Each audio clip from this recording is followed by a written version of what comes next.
กาบหมายซาดลาวทุ่งซาดทุ่งผักและนอกจากนั้นก็ยังมีฮูกผ่านประธานไก่สอนพรหมวิหารผู้นำที่แสนเคารพหักของปวงชนลาวทางซาดหรือว่ามีมวลชนกับเข้าร่วมรับชมอยู่ทางด้านภาคสนามเป็นจำนวนหลายคนก็ตื่นตาตื่นใจอยากจะเห็นนะครับทุกๆการแสดงที่ว่าได้จัดขึ้นในค่ำคืนนี้ที่ว่าเป็นการแสดงม่วนท้ายของการเฉลิมฉลองวันสถาปนาสาธารณรัฐประชาธิปไตยประชาชนลาวครบรอบ50 ปีในค่ำคืนนี้เจ้าทันใดพลาดโอกาสในมื้อเช้านี้การร่วมเฉลิมฉลองก็อย่าลืมไปยังทันเด้อท่านผู้ชมเพราะว่าอยู่สนามหลวงแห่งชาตินครหลวงเวียงจันทน์นี่กว้างใหญ่ผู้คนก็ไปหลายเพื่อไปคองคอยกันว่าเบิ่งอยู่เฮือนก็สามารถติดตามชมผ่านทางโทรภาพแห่งชาติลาวที่ทำการถ่ายทอดสดนอกจากนั้นกับเบิ่งผ่านทาง Facebook Live เช่นเดียวกันแต่ว่าอยากให้ได้บรรยากาศก็คือมาอยู่สนามหลวงนี่แหละเห็นภาพบรรยากาศแล้ว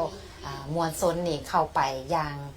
หลวงหลายด้วยกันผู้ใดก็แม่นกะเกี่ยมอุปกรณ์ของตนเองเพื่อเกี่ยมที่จะคงคอยในการถ่ายรูปไว้เป็นชีละนึกและก็ถ่ายรูปวิดีโอไว้เพื่อไปลงหน้าโซเชียลมีเดียของตนเองก็ถือว่าปัจจุบันนี้กำลังคึกคืนโดยเฉพาะก็คือหน้าโซเชียลมีเดียของทุกท่านในภาพมื้อเช้านี้ก็สังเกตเห็นว่าในมื้อนี้มืดหลายคนนั่นก็โพสต์เกี่ยวกับทุ่งซาดการเฉลิมฉลองวาระต่างๆของการเดินขบวนสวนสนามในตอนเช้าของมื้อนี้และในค่ำคืนนี้หลายคนก็ตื่นตาตื่นใจตั้งใจใจจดใจจ่อรอนอท่ารับชมการแสดงที่ว่าหลายคนอาจจะบ่เคยเห็นมาก่อนกับการบินโดรนครั้งยิ่งใหญ่ถือว่ามื้อนี้มีการบินเนาะหลายพันลำด้วยกันเจ้า50 ปีของการเฉลิมฉลองก็พร้อมที่จะนำเอาการแสดงที่ยิ่งใหญ่อลังการมาสู่พ่อแม่ประชาชนได้ติดตามชมเพราะว่านอกจากอยู่เดินสนามหลวงแห่งชาตินครหลวงเวียงจันทน์แล้วท่านผู้ชมอยู่ตามสถานที่ต่างๆที่เป็นจุดชุมนุมเห็นภาพบรรยากาศนี่หลายคนอิหลีที่รู้สึกคล้ายๆคือบุญท่านหลวงเจ้าถ้าว่าท่านใดที่ว่าบ่สามารถเดินทางมาทางสนามหลวงได้ก็ติดตามรับชมการถ่ายทอดสดเนาะผ่านทางโทรภาพแห่งชาติลาวช่อง1และโทรภาพแห่งชาติลาวช่อง3 HD นอกจากนี้ทุกท่านยังสามารถติดตามรับชมเพจไลฟ์สดของทางช่อง1และก็ช่อง3ที่ออกอากาศสดไปพร้อมๆกันให้ประธานนั้นได้รับชมขอแนะนำถ้าว่าการสัญจรติดขัดบ่ทานอยู่ในระหว่างทางการสิมาเนาะถ้าเฮาเห็นเนาะอยู่ในมุมไกลๆก็จะเห็นภาพการบินโดรนแปรรูปเป็นสัญลักษณ์ต่างๆนั้นแห่งสวยงามเจ้าโดยเฉพาะแล้วบ่เฉพาะแต่อยู่เดินสนามหลวงท่านผู้ชมคืออยู่ประตูไซอยู่อ้อมแอมใกล้เส้นทางหนองบอนหรือว่าอยู่ประตูไซหันบอนที่มีจุดชุมนุมของมวลชนหลายกะแม่นได้ติดตามชมการแสดงที่อลังการของที่สวยงามคือว่าก็มีการเริ่มจุดดอกไม้ไฟถือว่าเป็นการแสดงทำอิฐของค่ำคืนนี้ท้องฟ้าในย้ำค่ำคืนของเดินธาตุหลวงได้จัดการแสดงเทคโนโลยีและเทคนิคศิลปะที่ทันสมัย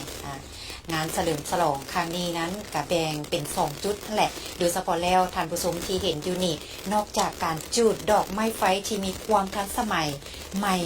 ได้แก่การจูดดอกไม้ไฟอยู่ในระดับต่ำระดับกลางระดับสูงแล้วกับการผสมประสานดอกไม้ไฟกับอีกหนึ่งเหตุการณ์ก็คือหลังจากนี้ก็จะได้เห็นการแสดงโดรนตื่มอีกเปลวไฟของดอกไม้ไฟที่พุ่งออกมาแสดงถึงความสง่าผ่าเผยความเจริญรุ่งเรืองเป็นสัญลักษณ์แห่งการเฉลิมฉลองวันสถาปนาครบรอบ50 ปีของสปป.ลาวเจ้าที่ทุกท่านเห็นในปัจจุบันนี้ถือว่าเป็นการแสดงจุดดอกไม้ไฟสุดทำอิฐซึ่งเนื่องในภาคการแสดงครั้งนี้แม่นหมายถึงประวัติศาสตร์ที่ยาวนานของลาวในตลอดระยะ50 ปีวัฒนธรรมอันเป็นเอกลักษณ์ดอกจำปาพระสงฆ์แผ่นดินนกสันติภาพลวดลายอันเป็นเอกลักษณ์โดยเฉพาะก็คือแสงสีเสียงบ่งบอกถึงความทันสมัยระยะ50 ปีสีสันของประเทศโดยนำไส้สีแดงสีฟ้าและสีขาวซึ่งเป็นสัญลักษณ์ของทุ่งซาดลาวซึ่งได้นำมาให้ชัยชนะและความเสียสละของประชาชนลาวบรรดาเผ่าทางชาติเจ้าเป็นดอกไม้ไฟที่พุ่งขึ้นท้องฟ้าสวยงามอลังการออกแสงสีเหลือง คือกันกับห่วงเข่าที่สุกเหลืองเป็นสัญลักษณ์ของการพัฒนาด้านกสิกรรมที่ทันสมัยนอกจากนั้นก็มีลายสีด้วยกันที่แปรรูปเปลี่ยนเป็นรูปสีต่างๆเพื่อให้มวลชนได้เห็นถึงแสงสว่างที่อยู่ในความมืดในค่ำคืนของมื้อนี้ เจ้าสีฟ้าก็ถือว่าแสดงถึงความอุดมสมบูรณ์ทางมีทางด้านทรัพยากรธรรมชาติของลาวเฮา จะสะท้อนให้เห็นถึงวัฒนธรรมแสงอลิยับสะท้อนถึงนวัตกรรมเทคโนโลยีที่ทันสมัย ดอกไม้ไฟนี่เป็นดอกไม้ไฟ3มิติมีความยาว600 เมตรด้วยกันภาพประทับใจแบบนี้โบอีดีพวกเราก็จะโบได้เห็นมีใหญ่แบบนี้50 ปีที่สาธารณรัฐประชาธิปไตยประชาชนลาวได้จัดพิธีเฉลิมฉลองยิ่งใหญ่ก็จะมีการ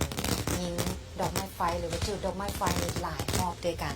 เจ้าการแสดงนี้ก็แสดงให้เห็นถึงเส้นทางอันหุ่งเหืองของประเทศลาวในครึ่งศตวรรษที่ผ่านมาถือว่าผ่านมาระยะ50 ปีสาธารณรัฐประชาธิปไตยประชาชนลาวของพวกเขาได้มีการพัฒนาอย่างรอบด้านโดยเฉพาะมาถึงปัจจุบันนี้ประเทศลาวของพวกเขานั้นได้มีการขยายเศรษฐกิจวัฒนธรรมสังคมเฮ็ดให้ประเทศลาวของเรานี้ค่อยก้าวขึ้นสู่ความทันสมัยศรีวิไลขึ้นเรื่อยๆ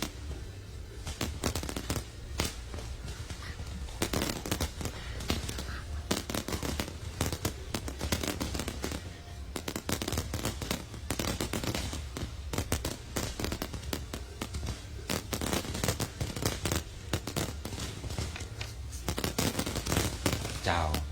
เสียงดอกไม้ไฟดังสนั่นทั่วสนามหลวงพร้อมด้วยภาพดอกไม้ไฟที่พุ่งขึ้นเทินท้องฟ้าแต่กระจายออกในระยะเทินท้องฟ้าเปรียบเหมือนดวงดาวอยู่เทินงานฟ้าของลาวเฮาหุ่งสว่างสวัยคือดังการนำพาของพรรคประชาชนปฏิบัติลาวในปัจจุบันนี้นำพาปวงชนลาวทั้งชาติก้าวขึ้นสู่ความเจริญรุ่งเรืองศรีวิไลขึ้นเรื่อยๆ50 ปีแห่งการเปล่งประกายสู่เส้นทางศตวรรษที่รุ่งเรืองท่านผู้ชมเนื่องในโอกาสวันสถาปนาสาธารณรัฐประชาธิปไตยประชาชนลาวครบรอบ50 ปีท้องฟ้าในยามค่ำคืนของเดินพระธาตุหลวงหรือว่าเดินสนามหลวงนี้กำลังจัดการแสดงเทคโนโลยีและเทคนิคศิลปะที่ทันสมัยที่ทางเห็นในปัจจุบันนี้แหละงานเฉลิมฉลองครั้งนี้ก็เห็นว่ามีความโดดเด่นนอกจากการเดินสวนสนามในเช้านี้แล้วจุดเด่นของให้แก่งานเฉลิมฉลองครั้งนี้เป็นประกาศไฟทั่วมวลชนนี้เราเฉพาะเดินทางมาเข้าลงกันในครอบครัวตัวประเทศได้เห็นก็คือแสงสีที่มิ้งถึงท้องฟ้าและท้องไฟที่เป็นประกายออกมาหลายสีที่แสดงถึงความคงความเหลืองเรืองของคนสมัยทันซ่าใช้ดอกไม้ไฟที่มีความทันสมัยได้แก่การจุดดอกไม้ไฟหลายๆอย่างที่ผสมผสานกัน500 จุดด้วยกันในการจุดแต่ละตำแหน่งของดอกไม้ไฟ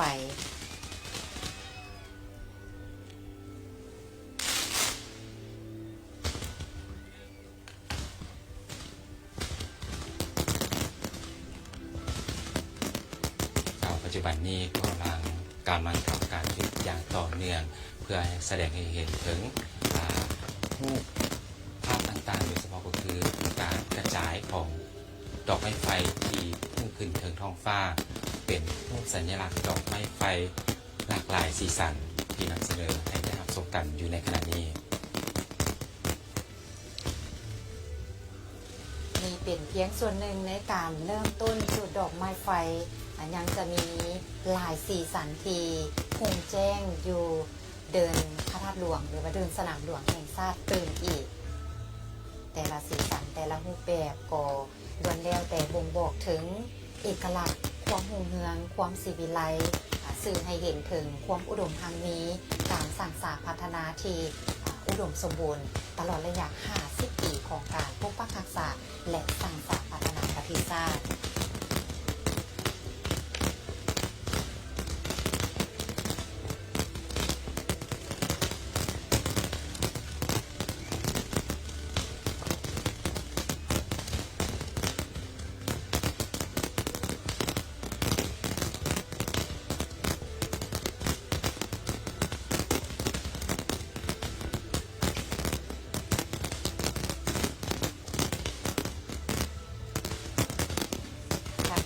ที่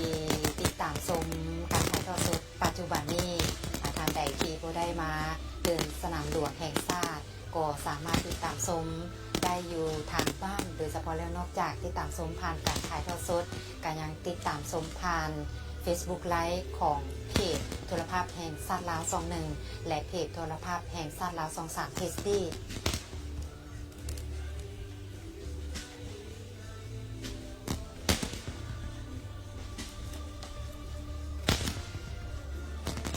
การจูดดอกไม้ไฟแต่ละครั้งก็ล้วนแล้วแต่สื่อให้เห็นความหมายที่แตกต่างกันโดยเฉพาะแล้วในรูปแบบของการจูดที่มีความต่อเนื่องหลายดอกไม้การแม่นสื่อให้เห็นถึง50 ปีของการสร้างสรรค์พัฒนาประเทศชาติเพราะปีนี้ครบรอบ50 ปีที่สาธารณรัฐประชาธิปไตยประชาชนลาวได้สถาปนาเป็นประเทศสาธารณรัฐประชาธิปไตยประชาชนลาวเจ้าซึ่งการจุดดอกไม้ไฟอยู่ที่สนามหลวงเดินพระธาตุหลวงในค่ำคืนนี้แม้จะเน้นสีแดงสีฟ้าและสีขาวซึ่งเป็นสีหลักของทุกชาติโดยมีรูปทางลวดลายตามแบบที่กำหนดไว้และใส่ดอกไม้ไฟเป็นเครื่องหมายสื่อสารถึงความสวยงามของภูมิสันฐานและเสน่ห์ประจำชาติทุ่งผักทุ่งชาติและศาสตร์พื้นหลังในการเฉลิมฉลองวันชาติครบรอบ50 ปีได้ทำการออกแบบเป็นพิเศษเปล่งประกายระยิบระยับถึงท้องฟ้าในยามค่ำคืนดอกไม้ไฟหลายหลากสีสันที่ประดับประดาถึงชาติลาวแสดงให้เห็นการนำมาเสริมไสสนะและความเสียสละที่บ่งบอกถึงสัญลักษณ์แห่งความเจริญรุ่งเรืองของประเทศลาวความภาคภูมิใจของพวกชาวลาวทั้งชาติ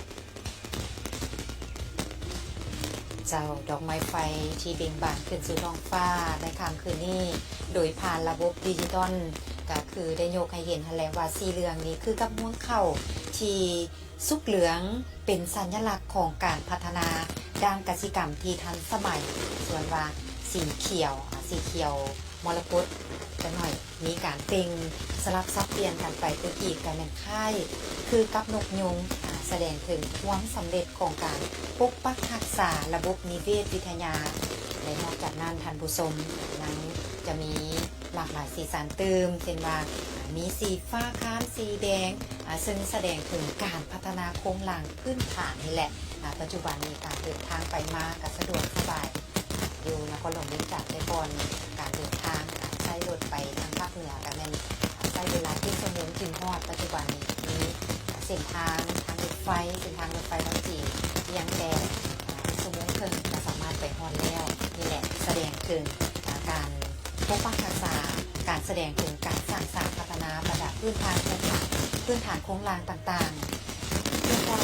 ถึงมรดกทางวัฒนธรรมและการแสงและหยิบระยับสะท้อนถึงนวัตกรรมเทคโนโลยีซึ่งปัจจุบันนี้การนำไส้เทคโนโลยีเข้ามามีส่วนร่วมก็เห็นว่าพวกเขาได้นำไส้ในยุค4.0เห็นว่าการพัฒนาแต่ละอย่างนี่ล้วนแล้วแต่บ่งบอกถึงวิวัฒนาการพัฒนาที่มีความทันสมัยผสมผสานไปด้วยเทคโนโลยีระบบ 3D ในการจุดดอกไม้ไฟเจ้าขณะนี้แม้การแสดงไฟแสงสีอยู่ที่เดินสนามหลวงถือว่ามีการสลับพัดเปลี่ยนในการแสดงจากที่พวกเขาได้รับชมกันไปเมื่อกี้นี้เนาะกับการจุดดอกไม้ไฟถือว่ามีหลาย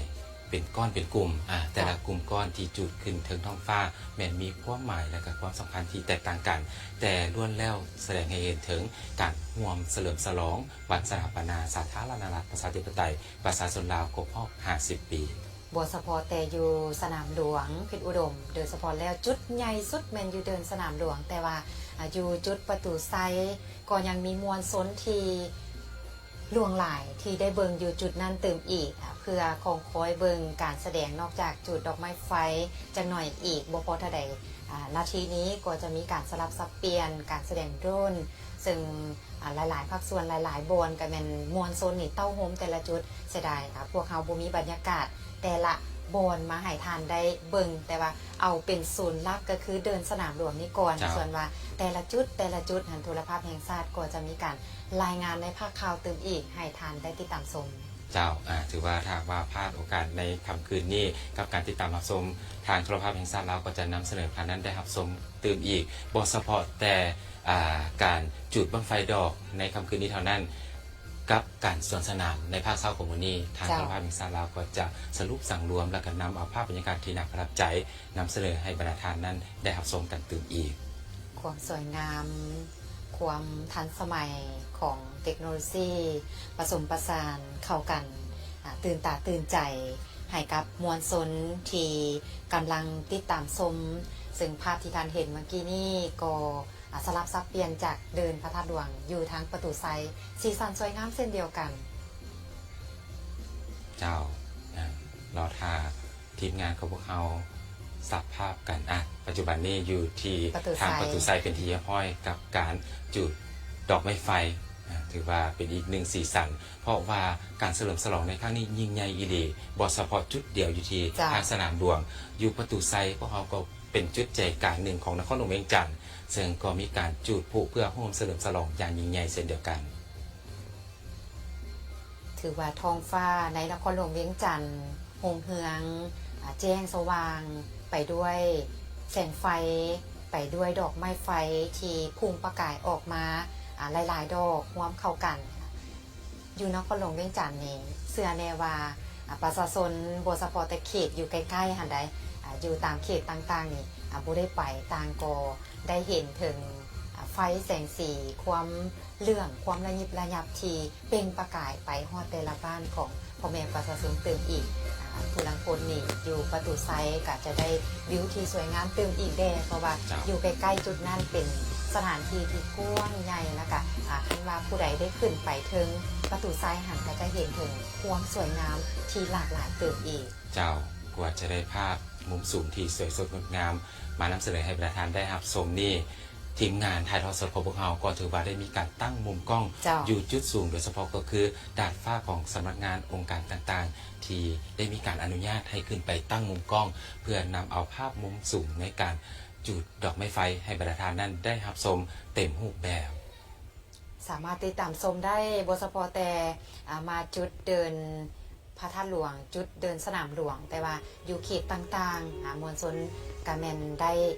เงยหน้าสู่ท้องฟ้าไปพร้อมๆกันเพื่อถ่ายรูปเพื่อเบิ่งความสวยงามแต่ละการจุดดอกไม้ไฟที่เปล่งขึ้นท้องฟ้าก็ล้วนแล้วแต่เฮ็ดให้มีความสวยงามมีความพุ่งเฮืองเหลื่อมซึ่งสีที่พวกเขายกขึ้นก็ล้วนแล้วแต่เป็น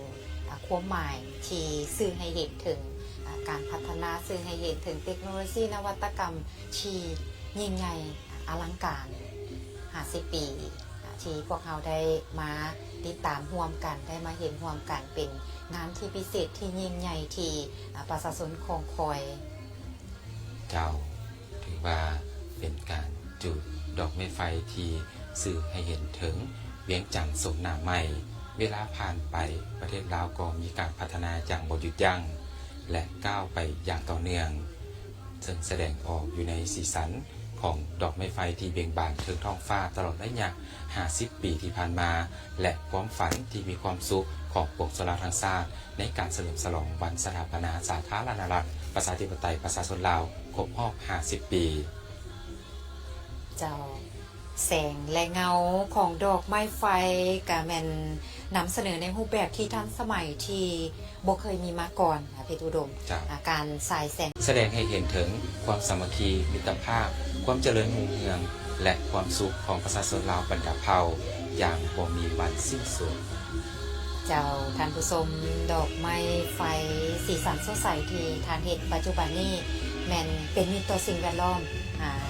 ได้ร่วมกันสร้างแผนผังแบบเคลื่อนไหว3 มิติของนครหลวงเวียงจันทร์แสดงให้เห็นถึงการเชื่อมโยงของเศรษฐกิจดิจิทัลและก็อารยธรรมทางนิเวศวิทยาเจ้าทุกส้มที่พระปัจจุบันนี้การจุดดอกไม้ไฟประกอบกับเสียงดนตรีหรือว่าหลายท่านนั้นก็คงจะมู่กันดีแล้วกับบทเพลงเกียรติสบายสาวนาถือว่าอ่านออกได้ว่าเป็นเพลงประจำชาติเป็นเพลงของพ่อแม่ประชาชนสาวไทยสาวนาของพวกเราฟังอย่างใดมวลอย่างนั้นกับบทเพลงสบายสาวนาของทางพวกเงินสาวผู้บง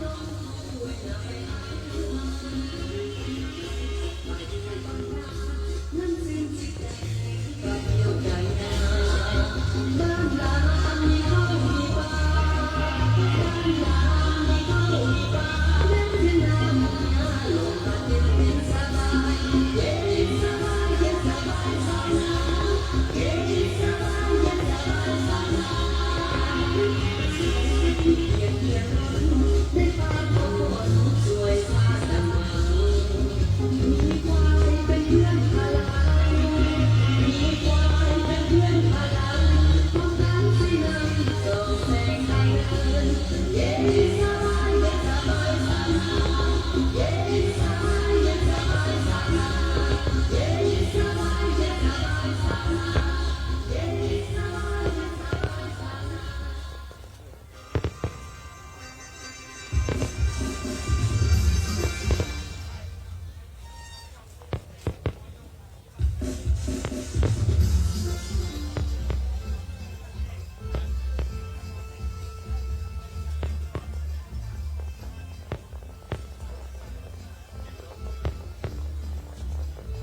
เจ้าท่านผู้ชมที่เคารพนี่ก็คือการแสดงไฟแสงสีที่เป็นลวดลายต่างๆที่ทางสนามหลวงได้มีการจัดแสดงที่ว่าเป็น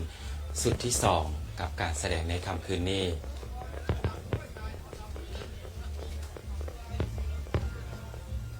เจ้าจะมีการเปลี่ยนรูปแบบไป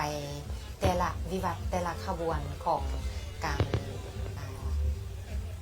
จุดดอกไม้ไฟนี่เป็นการยิงแสงเลเซอร์ที่ผสมผสานให้เห็นถึงเทคโนโลยีแสงและเงาของดอกไม้ที่นำเสนอในรูปแบบทันสมัยการสายแสงเลเซอร์และดอกไม้ไฟอยู่บนท้องฟ้าผสมผสานเข้ากันเมื่อเฮ็ดให้การแสดงนี้ถึงการเชื่อมโยงของเศรษฐกิจดิจิทัลและอารยธรรมด้านนิเวศวิทยาซึ่งมีการสายแสงเลเซอร์ที่สร้างรูปภาพกลไกของกลุ่มแม่น้ำลำซางทั้งหมดเป็นพยานว่าประเทศนี้ใช้วิทยาศาสตร์และเทคโนโลยีคือกันกับไม้พายขับเคลื่อนไปตามสายลมและก็สายน้ำสืบทอดประเพณีและก็การประดิษฐ์สร้างที่มั่นคงในเส้นทางอันเก่าแก่ของศตวรรษเจ้าซึ่งในปัจจุบันนี้ก็ได้มีการซับภาพให้ประธานนั่นได้รับชมอยู่2สถานที่ก็คืออยู่ที่สนามหลวงพระธาตุหลวงเวียงจันทร์แม่นการแสดงไฟแสงสีที่เป็นรูปแบบทันสมัยและก็มีหลายหลากสีสันที่นำเสนอส่วนอยู่ด้านประตูไซด์แม่นก็กำลังจุดดอกไม้ไฟขึ้นสู่ท้องฟ้าอันนี้ก็ถือว่าเป็นการแสดงที่พวกเขาสลับให้ประธานนั้นได้รับชมอยู่ทาง2สถานที่ในการแสดงค่ำคืนนี้สาวนครหลวงเวียงจันทร์ในค่ำคืนนี้แมนกำลังปิติซุ้มเซินไปด้วยการเฉลิมฉลองวันสถาปนาสาธารณรัฐประชาธิปไตยประชาชนลาวครบรอบ50 ปีโดยความปิติซุ้มเซินโดยความภาคภูมิใจที่เห็นว่าการพัฒนาตลอดระยะของการต่อสู้กู้ชาติจนสามารถประกาศเอกราชและสถาปนาเป็นประเทศสาธารณรัฐประชาธิปไตยประชาชนลาวได้เจริญรุ่งเรืองมวลชนอยู่ที่สถานที่กลางแจ้งที่ได้ติดตามเบิงบ่ว่าจะอยู่ประตูไซก็คือเดินสนามหลวงก็เห็นว่ามีความใจจดใจจ่อตั้งใจเพื่อติดตามเบิงการแสดงหลากหลายสีสันจุดบังไฟดอกแด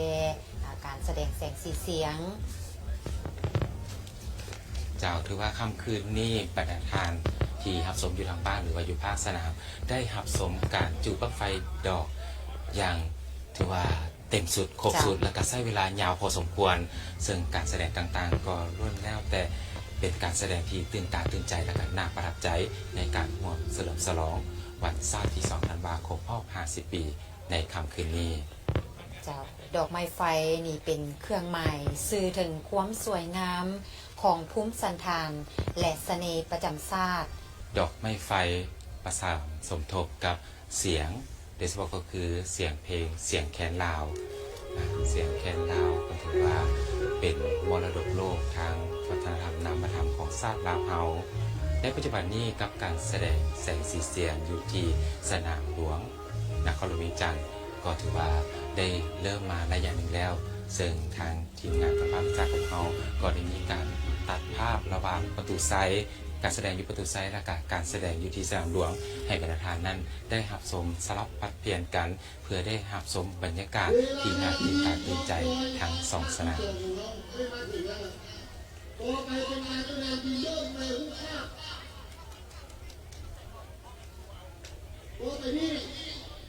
เจ้าท่านผู้ชมวันศาสตร์ครบรอบ50 ปีแม่นวันประวัติศาสตร์อันสำคัญของปวงชนเราทั้งชาติซึ่ง50 ปีที่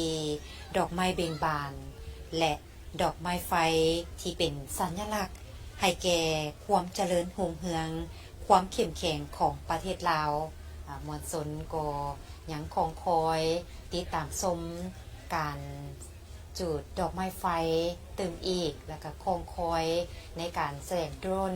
รูปแบบสีสันต่างๆรูปแบบเป็นสัญลักษณ์ต่างๆอีกจากหน่อยนี้ก็จะสลับซับเปลี่ยนกันไปมวลชนที่อยู่เดินสนามหลวงแห่งชาตินครหลวงเวียงจันทน์นี่คับค้าหนาแน่นโดยเฉพาะแล้วก็แมันจะสื่อให้เห็นถึงแสงสีเสียงที่เป็นรูปเลข50 ปีแล้วก็ทั้งลุมแมนเขียนวันลาวแล้วก็ทั้งเทิงหันนี้กาทุงซาดแล้วก็กาผักที่สื่อให้เห็นถึง50 ปีของการสร้างสรรค์พัฒนาประเทศชาติวันสถาปนาสาธารณรัฐประชาธิปไตยประชาชนลาวครบรอบ50 ปี ปัจจุบันนี้กับการแสดงบินโดรนก็ได้เริ่มต้นขึ้นกับการแสดงทำอิฐให้ทำชมรอหาติดตามว่าจะแม่นการแปลรูปในการบินโดรนนี้จะเป็นรูปอย่าง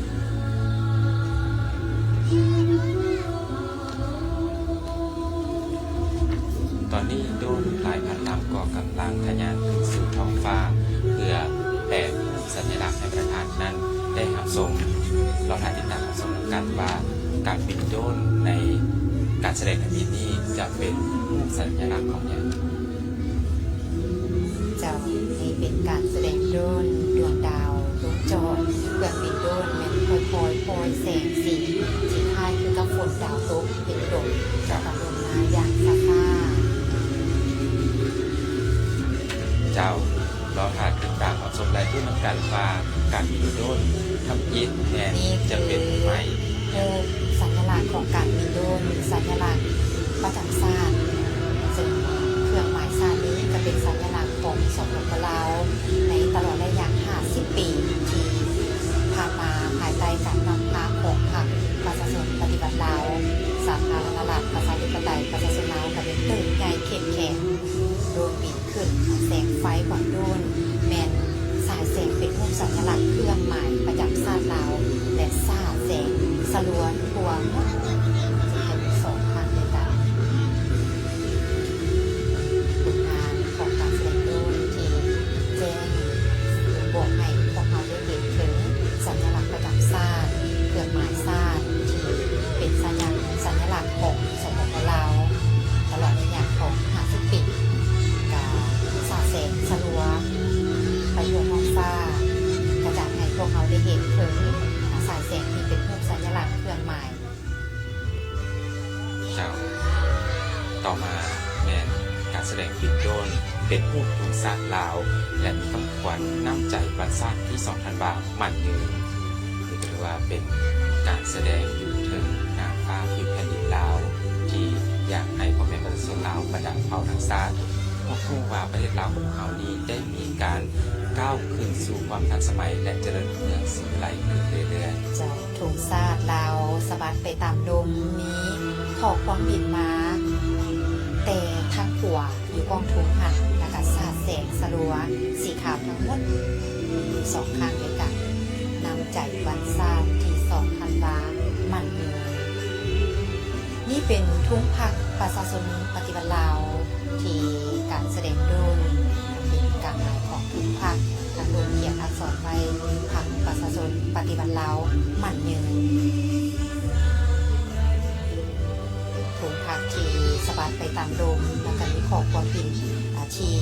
มาทั้งขัวอยู่ถึงถุงผักหันสาดแสงสลัว3 ข้างด้วยกันที่แสดงให้เห็นเจ้าที่ว่าการบินโดรนครั้งนี้ผู้ที่ควบคุมและกำกับแม้จะส่งโดรนขึ้นถึงท้องฟ้าพร้อมกันเป็นเดียวแล้วก็จะมีการแปลรูปเป็นสัญลักษณ์ต่างๆในปัจจุบันนี้ก็คือรูปทานประธานไกรสอนผู้บริหารผู้นำที่แสนเคารพรักของปวงชนลาวทั้งชาติเจ้าทั่วปวงชนลาวทั้งชาติความอกแห่งแข่งขันสร้างผลงานกำลังพักต้นวันเกิดประธานไกรสอนพงพิหารครบรอบ5 ปี ประธานไกรสอนพงพิหารทานได้อุทิศทุกอย่างให้กับภารกิจปฏิบัติประเทศเฮาได้มีหลายวิรกรรมอันล้ำเลิศที่แสดงให้เห็นถึงน้ำใจหักชาติอันสูงส่งน้ำใจกรรมซีพอันนักแน่นความเด็ดเดียวบ่ยอมจำนนต่อศัตรูความเสดียวสลาดและความเสียสละเพื่อประเทศชาติเพื่อประชาชนอย่างบ่มีขีดจำกัด ซึ่งแสดงออกอยู่ในพฤติกรรมตัวจริง และผ่านขบวนปฏิบัติแห่งการนำพาต่อสู่ผู้ก่อสร้าง เจ้าสมที่เคารพที่กำลังแปลรูปอยู่ในปัจจุบันนี้ก็คือรูปถุงซาก50 ปีและรูปถุงผักพร้อมด้วยดอกจำปาที่เบ่งบานอยู่ในน่านฟ้าของประเทศลาว เจ้าปลูกดอกจำปาค่อยๆเล่งบานดอกเป็นดอกใหญ่ตามมาด้วยคำว่าครบรอบ50 ปีกับขันระหว่างกลางถุงสัตว์ลาวและถุงผักสว่างขึ้นค่อยๆสว่างขึ้นตามลำดับพระนมเขาเขียนไว้2/12/1975 2/12/2025ก็คือวันที่2 ธันวาคมปี1975วันที่2 ธันวาคมปี2025ครบรอบ50 ปีตัวดีของการสถาปนาเป็นสาธารณรัฐประชาธิปไตยประชาชนลาว เจ้า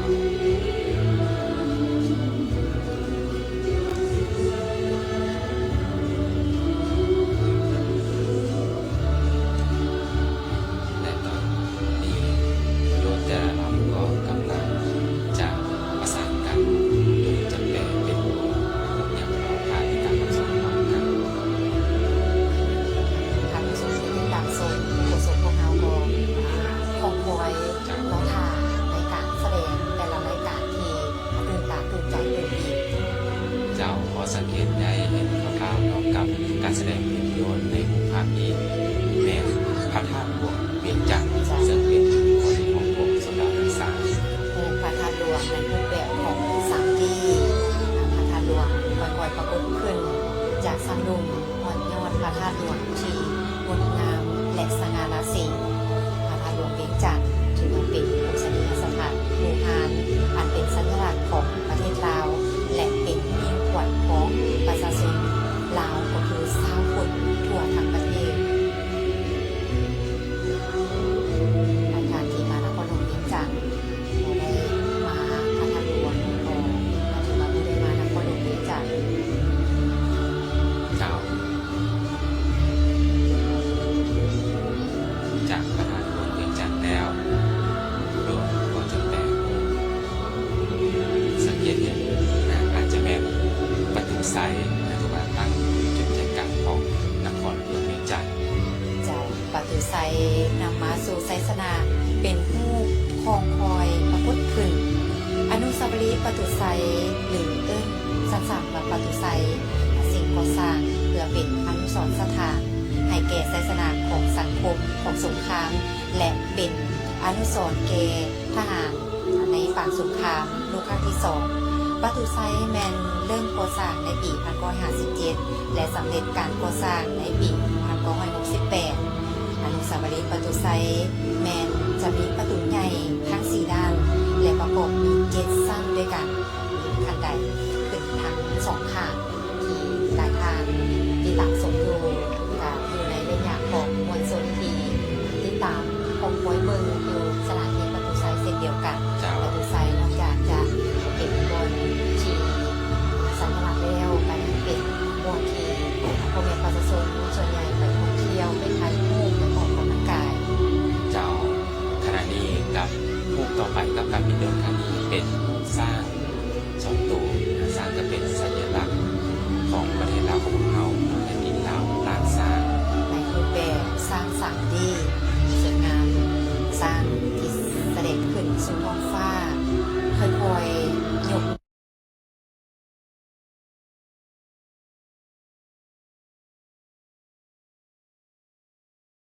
สัญลักษณ์แล้วก็ยังเป็นบนที่ซึ่งมีมาแต่รุ่นนานแล้วสร้างถือได้ว่าเป็นสัตว์บกที่มีหูหางใหญ่ที่สุดในโลกและสร้างยังเปรียบดังเป็นผู้พิทักษ์ป่า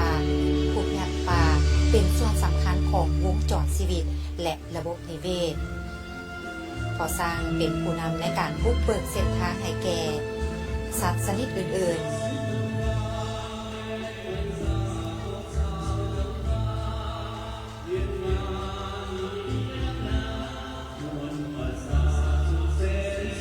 ถือว่าคำคืนนี้การบินยนต์ก็มีการแปลรูปเป็นสัญลักษณ์ที่มีความหมายความสำคัญของประเทศลาวของพวกเราเพราะว่าจะเป็นสถานที่ที่สำคัญที่สุด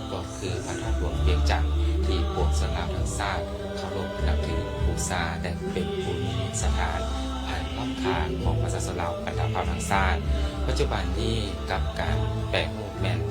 รูปทุงชาติและ50 ปีซึ่งทางด้านรูปแมนสมเสยน้ำใจบรรชาติที่2,000 บาทมันยืน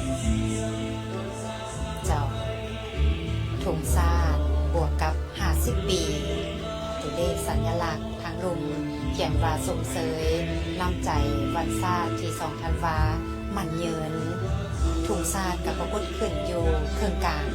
ตามมาด้วยรูป50 ปีออกมอบกับแมนนิมากบานนะดอกไม้ไฟที่เป็นแสงยิบยับพร้อมตัวหนังสือสมเสยน้ำใจบรรชาติที่2,000 บาทมันยืนเรือนมาซา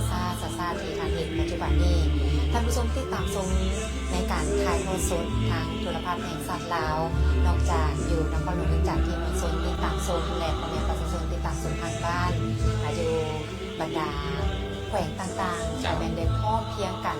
ติดตามชมเพื่อรวมเฉลิมฉลองไปพร้อมๆกับพวกเราได้เฉลิมฉลองอยู่นครหลวงจากเจ้าเส้นเดินการเสื่อมแน่ว่าพ่อแม่ประชาชนลาวที่อาศัยอยู่ที่ต่างประเทศก็กำลังติดตามหับชมการเฉลิมฉลองอย่างยิ่งใหญ่ของชาติลาวเฮาโดยเฉพาะก็คือค่ำคืนนี้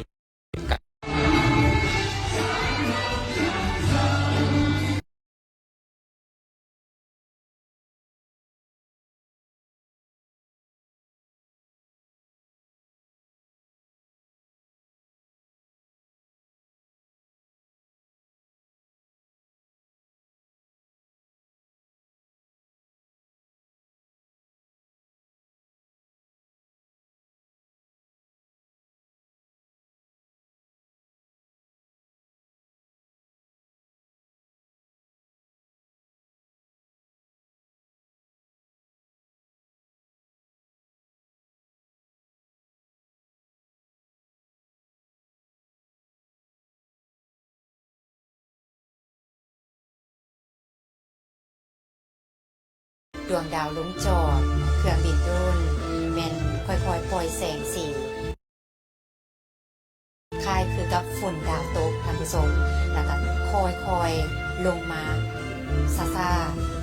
เมื่อการเวลาหมุนเวียนผ่านไปประเทศลาวก็มีการพัฒนาอย่างบ่หยุดยั้งและก้าวหน้าอย่างต่อเนื่องซึ่งภาพนี้ประชาชนลาว2 ธันวาคม 2575มาฮอด2 ธันวาคม ปี 2025 ปีนี้ครบรอบ50 ปีเจ้าทางชมที่ตามรับชมอยู่ในปัจจุบันนี้ทางด้านสนามหลวงพระราชวังเวียงจันทร์ก็คือในปัจจุบันนี้กับการแสดงเวียงจันทร์โสมใหม่ซึ่งจะได้มีการแสดงไฟแสงสีอยู่ที่ด้านหน้าของสภาแห่งชาติการเฉลิมฉลองวันชาติครบรอบ50 ปีเป็นการทบทวนบทสรุปและการจุดเริ่มต้นใหม่ด้วยความปรารถนาของผู้คนที่ต้องการชีวิตที่มีความสุขและวิสัยทัศน์สู่อนาคตที่ดีกว่า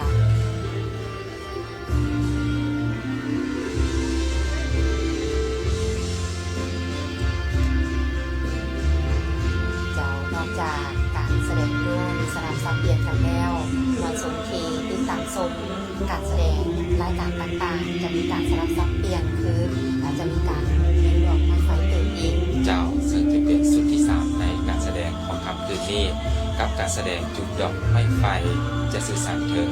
เวียงจันทร์โสมใหม่ซึ่งถึงจะผ่านเวลาไปหลายปีประเทศลาวของพวกเราก็ยังพัฒนาอย่างบ่หยุดยั้งที่ที่การเห็นในปัจจุบันนี้เราก็คือรูปธงชาติทุกภาคและ50 ปีของลาวเฮาเบื้องไซมีทุงชาติ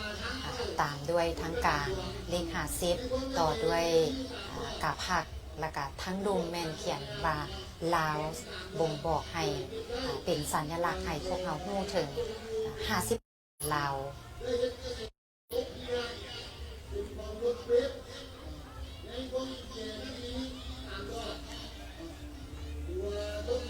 เจ้าการแสดงสุดนี้เวียงจันทร์โสมหน้าใหม่ ซึ่งเวลาจะผ่านไปแล้วก็ตามการพัฒนาของประเทศลาวของพวกเขาแมนยังบ่หยุดยั้งและก้าวไปอย่างต่อเนื่องแสดงออกในสีสันของดอกพุที่เบ่งบานเทิงท้องฟ้าตลอดระยะ50 ปีผ่านมา และความฝันที่มีความสุขของปวงชนลาวทั้งชาติในการเฉลิมฉลองวันชาติครบรอบ50 ปีดอกไม้ไฟจะเฮ็ดให้งานค่ำคืนนี้มีความอบอุ่นและมีความน่าประทับใจที่สุดซึ่งบ่เพียงแต่เป็นการแสดงเทิงท้องฟ้าในยามค่ำคืนเท่านั้นแต่ยังแสดงให้เห็นถึงเส้นทางสู่ความผาสุกของปวงชนลาวแสดงให้เห็นถึงความสามัคคีมิตรภาพความเจริญรุ่งเรืองและความสุขของประชาชนลาวบรรดาเผ่าบ่มีวันสิ้นสุด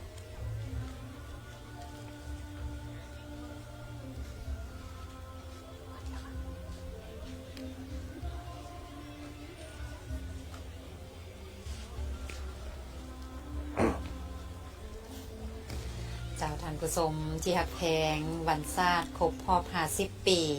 แม่นวันประวัติศาสตร์อันสำคัญของปวงชนลาวทางชาติ50 ปีที่ดอกไม้เบ่งบานและดอกไม้ไฟที่เป็นสัญลักษณ์ให้แก่ความเจริญรุ่งเรืองความเข้มแข็งของประเทศลาวก็ยังอยู่ภาพของความประทับใจแสงสีเสียงที่เป็นสัญลักษณ์ที่พวกเขาได้เห็นคือยกทะเลว่าเบื้องทางซ้ายแมนทุงซาดทางกลาง50แล้วก็เบื้องขวามือแมนทุงผักต่อด้วยลาวองค์ประกอบทั้งเมิดทั้งมวลนี่ก็พวกเขาสร้างสรรค์พัฒนาเจริญรุ่งเรืองมาถูกมือนี่กระย้อนการซี่นำพาของพรรคประชาชนปฏิวัติลาวเฮ็ดให้การสร้างสรรค์พัฒนาประเทศชาติเจริญรุ่งเรืองเลื่อมต่อจากนี้ไปคนหุ่นนุ่มจะได้ฮู้จะได้พร้อมกันเฮ็ดสืบต่อภารกิจที่ทรงเกียรตินี้เพื่อเฮ็ดให้สปป.ลาวก้าวขึ้นพัฒนาขึ้นไปเรื่อยๆเจ้าและข้าพเจ้าเชื่อแน่ว่าพ่อแม่ประชาชนลาวที่อาศัยอยู่ที่ต่างประเทศและติดตามรับชมการถ่ายทอดสดการแสดงดอกไม้ไฟว่าการแสดงไฟแสงสีและการบินโดรนไฟแสงสีที่เป็นรูปแบบต่างๆในการฉลองค่ำคืนนี้หลายคนนั้นเห็นแล้วก็คือทอดอดีตหลายคนเชื่อในว่าอยากจะหวนคืนมาเยี่ยมยามประเทศลาวและจะอยากมา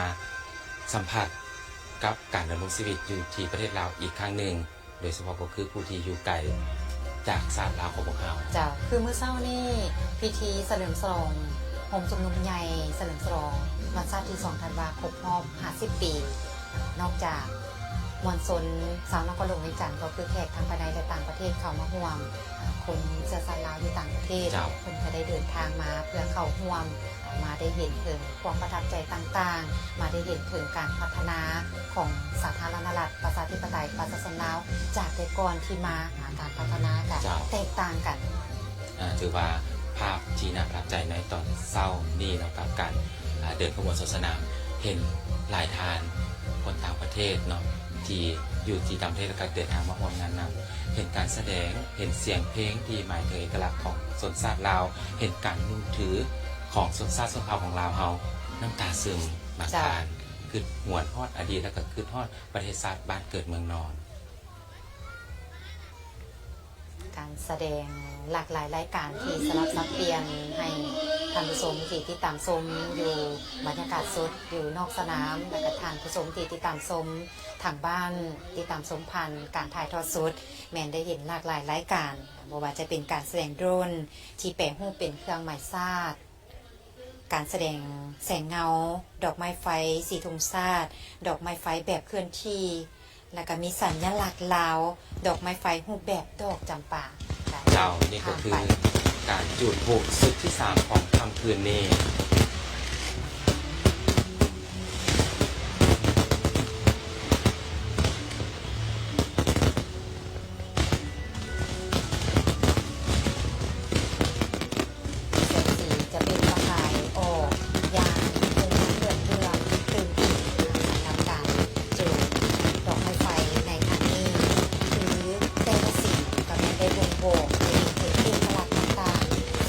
คือกับเผ่าที่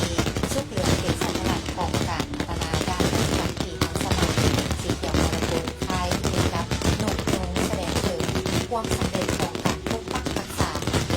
เวชวิทยาส่วนว่าสีฟ้าคามแสดงถึงการพัฒนาของศาสตร์และหลักพื้นฐานและสะท้อนถึงมรดกทางวัฒนธรรมและแสงระยับสะท้อนถึงวัฒนกรรมเทคโนโลยีท่านผู้ชมเห็นในปัจจุบันนี้ดอกไม้ไฟสามมิติกาแมนมีความยาว600 เมตรด้วยกัน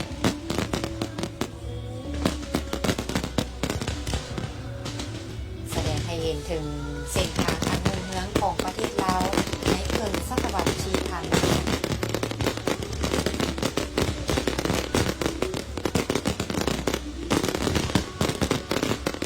ซึ่งจุดยิงดอกไม้ไฟก็มีหลายจุดด้วยกันเอาจุดดอกไม้ไฟที่ผสมผสานและดอกไม้ไฟพิเศษและต่างยิงจำนวน10 จุดนับถ้วนแล้วในรวมทั้งหมดจุดต่างๆเป็น50 จุดด้วยกัน เจ้าว่าทำเป็นปีใหญ่อยู่กับการเสริมฉลองวันชาติที่สำคัญของ50 ปีชาติเห็นได้ว่าการจุดดอกไม้ไฟของเขามีหลายสิ่งที่มีความประทับใจที่แตกต่างกันและตื่นตาตื่นใจในแต่ละรูปแบบ สิ่งสลับซับเปลี่ยนกันไปหูเงื้องเลื่อมแสดงให้เห็นถึงการเปลี่ยนแปลงและความหูเงื้องที่นับบ่ถ้วน ซึ่งในการแสดงต่างๆก็ล้วนแล้วแต่ให้เห็นส่องแสงให้เห็นถึงประวัติศาสตร์วัฒนธรรมอันยาวนานของชาติลาวโดยผ่านการแสดงแสงสีเสียงที่ทันสมัยนี้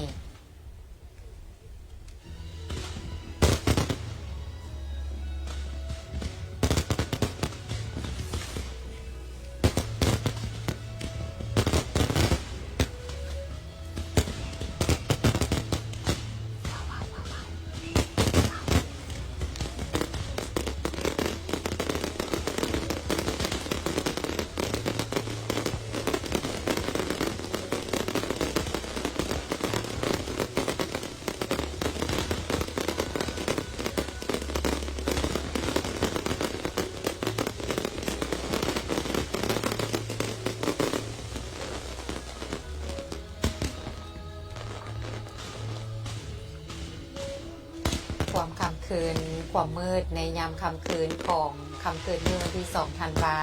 อยู่ท้องฟ้าแมนเต็มไปด้วยความสว่างไสวแสงสีเสียงแสงจุดดอกไม้ไฟสีระยิบระยับในปัจจุบันนี้เสียได้ว่าท่านผู้ชมที่อยู่ติดเดินสนามหลวงอยู่ภาพบรรยากาศอยู่ทางด้านนอกหันคงจะได้เก็บภาพมาฝากให้ผู้ที่อยู่ทางบ้านได้เห็นถึงภาพสดๆแต่ละคนนี่มันได้จับมือถือของตัวเองขึ้นมาเพื่อบันทึกภาพความประทับใจเหล่านี้พวกเขาได้ร่วมเฉลิมฉลองกันบ่ว่าจะร่วมเฉลิมฉลองอยู่ทางเดินสนามหลวงก็คืออยู่ประตูไซและนอกจากนั้นก็ยังร่วมเฉลิมฉลองกับประชาชนอยู่ทางบ้านที่ติดตามชมการถ่ายทอดสดทางบรรดาทานอยู่บรรดาแกว่งต่างๆเช่นเดียวกัน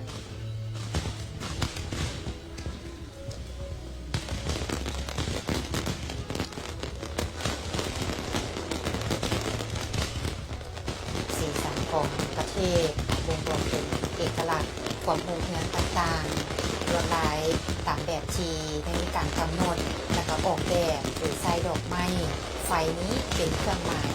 สื่อถึงความสวยงามของภูมิปัญญาและก็เสน่ห์ประจำชาติลาว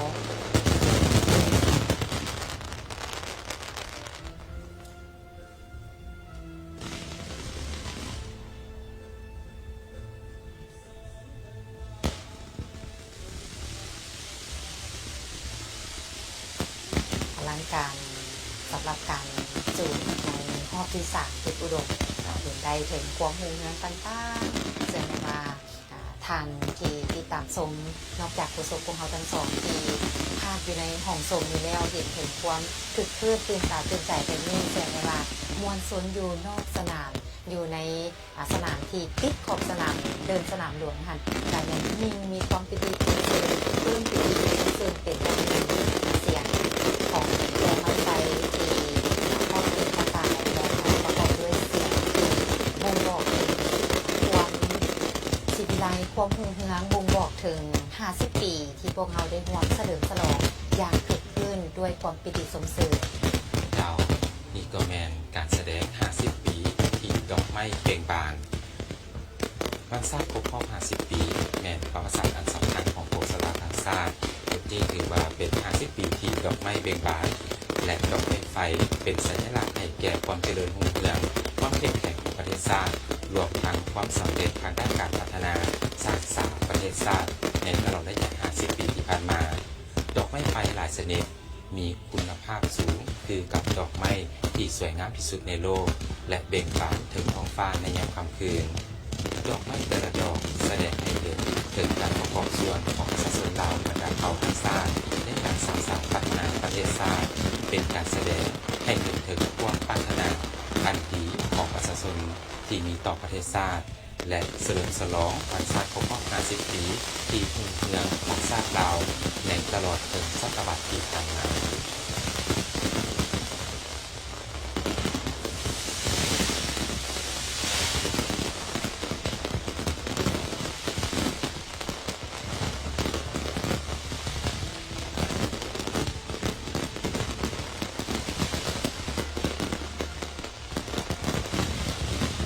เชื่อแน่ว่าหลายคนที่อยู่ในภาคส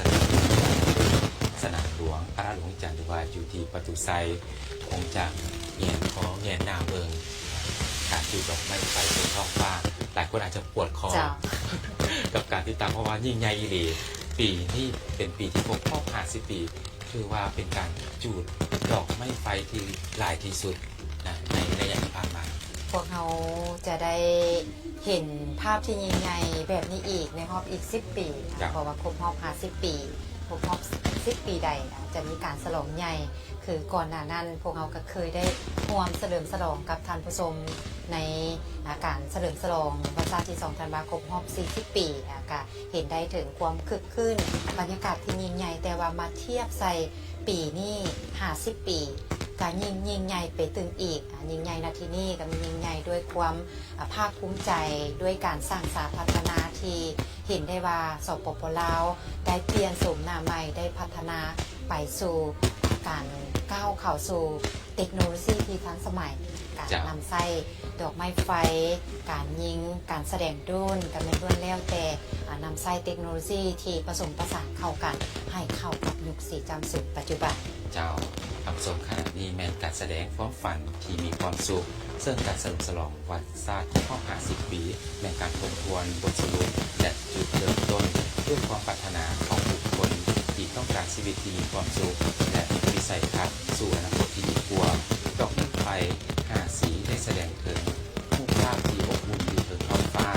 คือกับความฝันและความหวังที่มีสีสันของใจคนผู้หนึ่งดอกไม้ไฟจะให้งานค่ำคืนนี้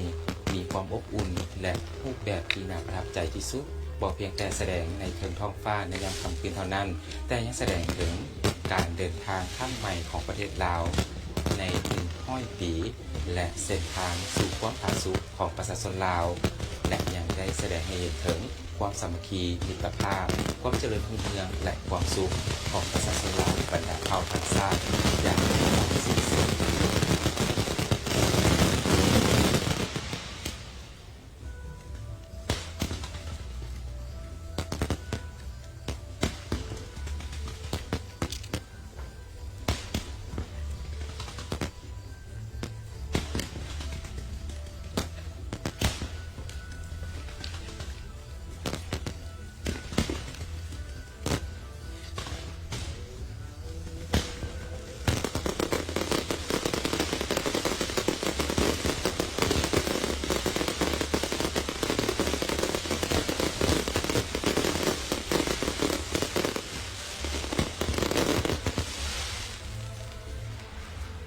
การแสดงที่เป็นรูปภาพที่หลากหลายบ่งบอกถึงสัญลักษณ์ของสปป.ลาวสื่อให้รู้ถึงตลอดระยะ50 ปีผ่านมาภายใต้การนำพาของพรรคประชาชนปฏิบัติลาวให้ตื่นใหญ่เข้มแข็งเป็นก้าวๆพร้อมนั้นก็เป็นการแปลเป็นคำนวณต่างๆแต่เป็นรูปต่างๆที่สื่อถึงความหมายที่พวกเขาได้ยกให้ทางผู้ชมได้เห็นดอกไม้แต่ละดอกที่จุดไปแต่รวมแล้วแต่มีความหมายที่ติดพันถึงการสร้างสรรค์พัฒนาตลอดระยะ50 ปี 50 ปี ดอกไม้ที่เบ่งบานวันชาติครบรอบ50 ปีแม่นมันประวัติศาสตร์สำคัญของปวงชนลาวทางชาติท่านผู้ชม50 ปีนี้ดอกไม้เบ่งบานและก็ดอกไม้ไฟที่เป็นสัญลักษณ์ให้แก่ความเจริญรุ่งเรืองความเข้มแข็งของประเทศลาวแหละรวมทั้งความสำเร็จด้านการพัฒนาพร้อมด้านการพัฒนาประเทศชาติตลอดระยะ50 ปี ดอกไม้ไฟหลายชนิดที่มีคุณภาพสูงก็คือดอกไม้ที่สวยงามอยู่ในโลกแล้วก็เบ่งบานถึงท้องฟ้าในยามค่ำคืนที่ทุกท่านได้ร่วมชมทุกท่านได้ร่วมสัมผัสกับบรรยากาศเฉลิมฉลองในค่ำคืนของมื้อนี้ดอกไม้ไฟแต่ละดอกแสดงให้เห็นถึงการประกอบส่วนของประชาชนในการสร้างสรรค์พัฒนาประเทศชาติเป็นการแสดงให้เห็นถึงความปรารถนาอันดีของประชาชนที่มีต่อประเทศชาติและเฉลิมฉลองวันครบรอบ50 ปีการผสมที่รุ่งเรืองของชาติลาวในตลอดครึ่งศตวรรษผ่านมา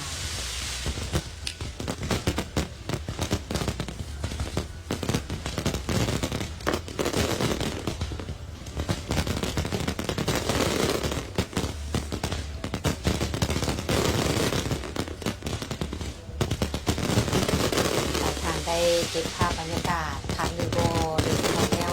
การแสดงโดรนและมีการแสดงขันระยะที่2นั้นแต่ว่าตัวนี้เป็นระยะที่3ที่มีการแสดงจุดต้นกระจกแล้วฉะนั้นแล้วคันว่าทานใดที่เสียโอกาสที่ว่าทานได้บันทึกวิดีโอบันทึกภาพในการถ่ายทอดสดในมื้อนี้ทานก็สามารถติดตามชมได้คืนอีกผ่านลิงก์ของเพจโทรภาพแห่งชาติลาว21และเพจโทรภาพแห่งชาติลาว23ยังสามารถกลับมาเบิ่งคืนได้เติมอีกอยู่พวกเขาทั้งสองหลังจากที่จัดรายการสดให้ท่านผู้ชมได้รับชมการถ่ายทอดสดแล้วกลับมาเฮือนก็ยังจะนำไปเบิ่งคืนอีกเจ้าและเสื้อแนว่ามืออื่นทางหน้าโซเชียลโทรศัพท์มือถือของแต่ละทานจะเต็มไปด้วยบรรยากาศแห่งความประทับใจโดยเฉพาะคือการจุดพลุหรือว่าการบินโดรนแปลเป็นสัญลักษณ์ต่างๆ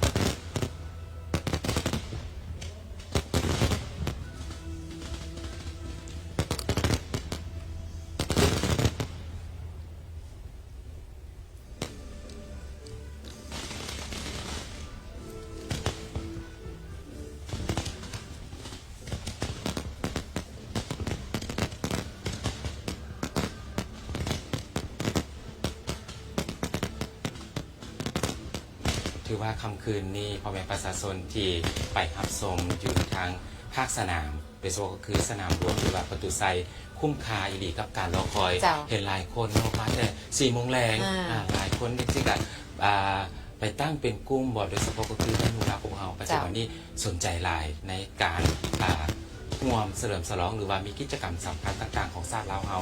สังเกตเห็นได้ว่าเยาวชนสาวหนุ่มของเรานั้นมีส่วนร่วมและมีประกอบส่วนที่สำคัญโดยเฉพาะที่เห็นพ้นเด่นใน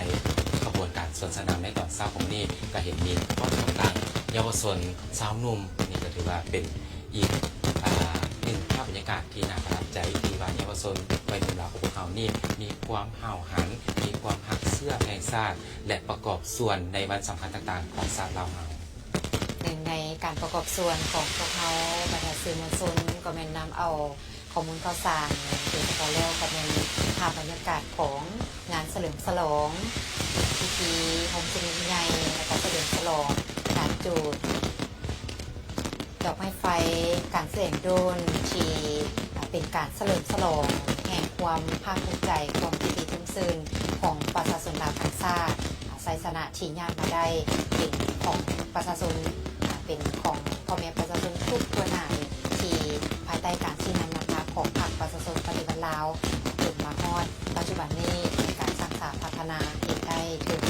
การแสดงที่ยิ่งใหญ่เห็นได้ถึงความประทับใจทางการเฉลิมฉลองที่เป็นปิติสมชื่น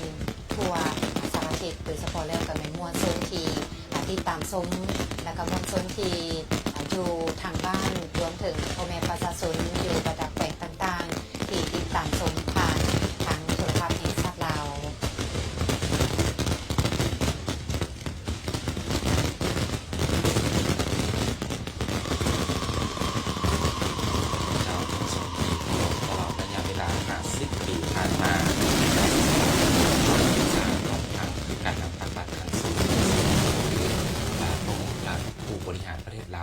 นี่ได้มีการเอาใจใส่ในการเสียสละเลือดเนื้อจิตใจเพื่อต่อสู้กู้ชาติกอบกู้เอาเอกราชและนำพื้นแผ่นดินเกิดสู่ปวงชนลาวทั้งชาติการต่อสู้กู้ชาติอย่างยืดเยื้อยาวนานการเสียสละอันใหญ่หลวงของพ่อแม่ประชาชนลาวเฮาภายใต้การนำพาของพรรคประชาชนปฏิบัติลาวเฮ็ดให้ประเทศลาวของพวกเขานั้นได้มีการประกาศเอกราช เจ้า และมีพื้นแผ่นดินเกิดเป็นของชาติตัวเองมีภาษาปากเว้าเป็นของชาติตัวเองและมีสกุลเงินกีบเป็นของชาติตัวเอง